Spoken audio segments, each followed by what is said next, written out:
Is not God cannot use black people to help black people because our hearts have become too hardened toward one another.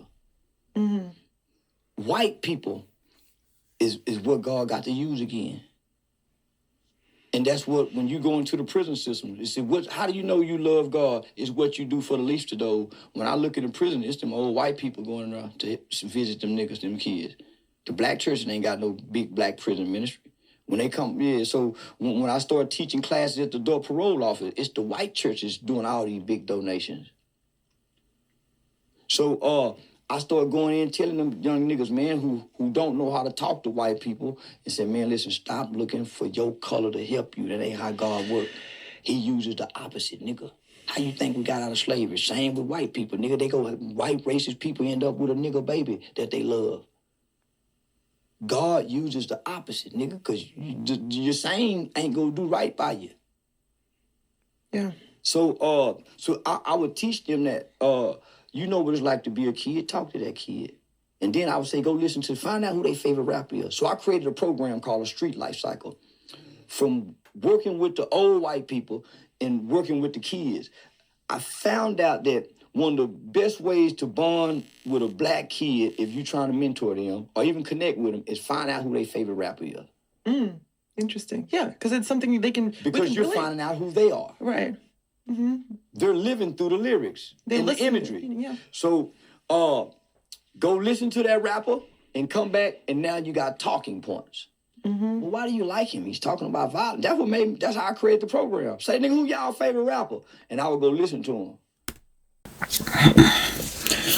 And the thing about music is, I believe it can represent two things.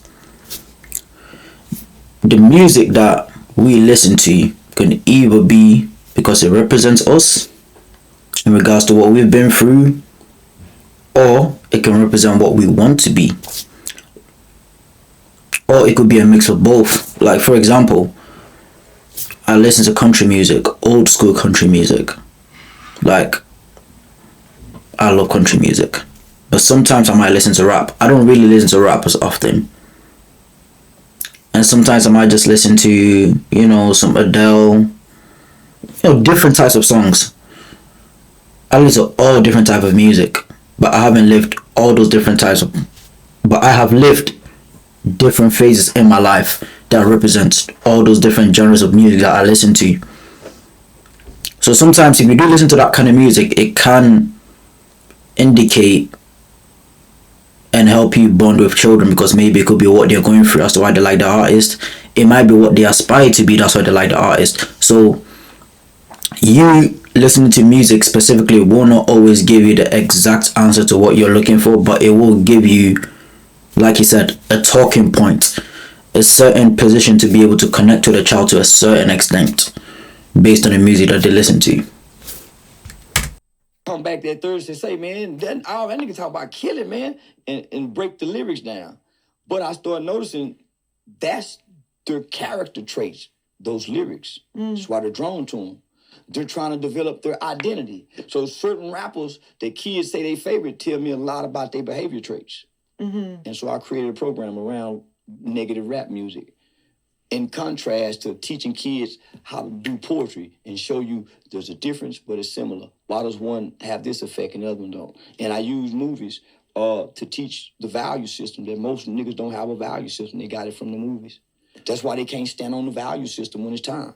That's why when these niggas playing street and they get in trouble, they don't really have a street value system to stand on. That's why they tell. Facts. That is so true. A lot of people do not have a value system. Their value system is based on what they have not lived, but based on what they have listened to.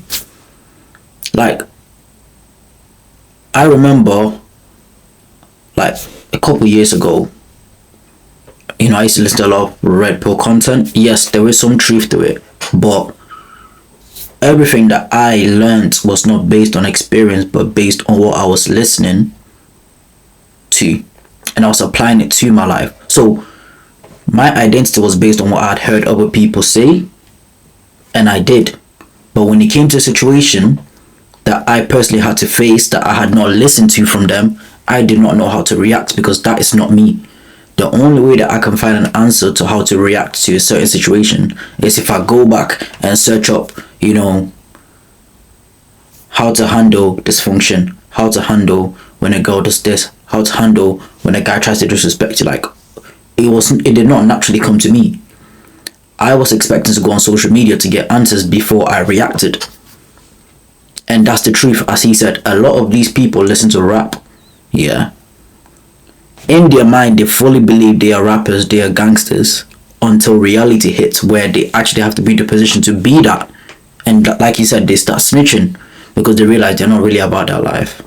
They just like hearing about their life, but they don't live it. They don't apply it to their life in general. They're just hearers, not doers. It's actually crazy. I know we talked a lot about NFL, but there is an account on TikTok. It's called NFLmentary. I don't know if you've ever heard of it. I think everything to do with NFL is dumb for black people. But listen to this. This lady in Miami, her name is Mary Crippins. She created an account. So she has the kids that are in school, their entire program is based around NFL. So they get to draft teams. They get to write letters to the teams. They get to, talk about it. They get to do the math through the numbers, through the scores, and, through the standings and all of that. And, she teaches the values. She teaches, so sometimes kids will get responses from the teams, and she would say, it's the kid's moment right now, so we have to celebrate him. And I honestly, because, I don't really care about NFL. I don't care about NBA. I don't care about that. She know they do, so she's using it to teach them through. She teaches them through NFL because she teaches them through something that everybody is interested in. But she turned it versus, it's a rivalry. If you're a Dolphins fan, then you should hate the Falcons. No. We're a team. The moment that the game is over, we're a team. We all get together. It's the most beautiful thing in the world. I'm gonna send it to you. I love her for that because that's what the old niggas told me not to be into that shit for.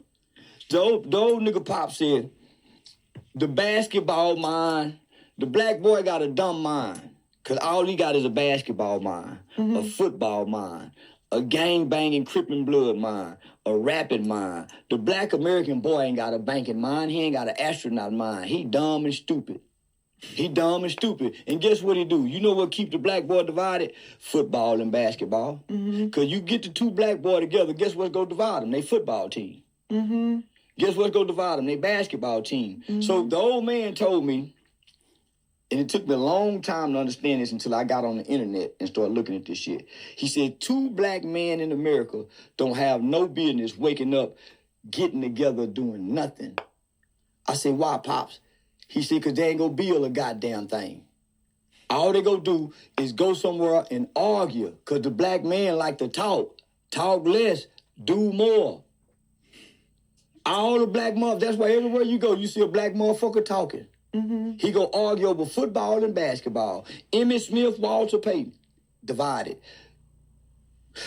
Michael Jordan, LeBron James, who the greatest? He go argue over religion. I'm Muslim, he Christian. He ain't got nothing that's gonna bring them together, work together. So why you wanna get with a black motherfucker and he don't know nothing but football?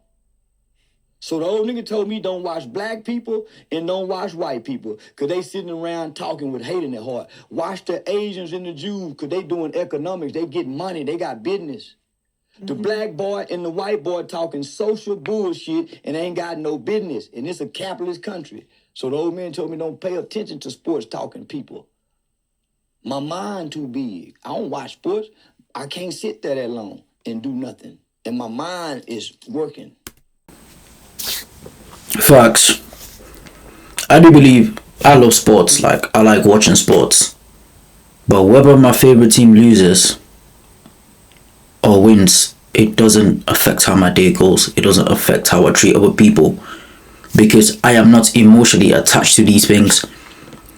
A lot of people now, and I'm not even going to make it a race thing. Like, forget race. It's not about black, white, whatever.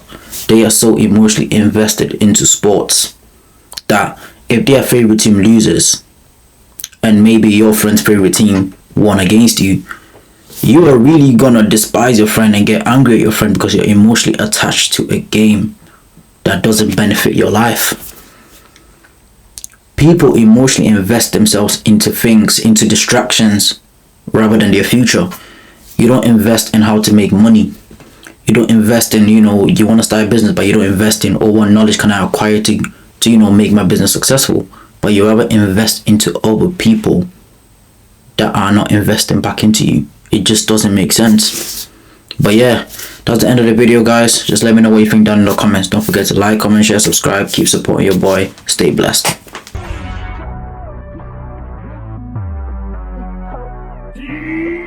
What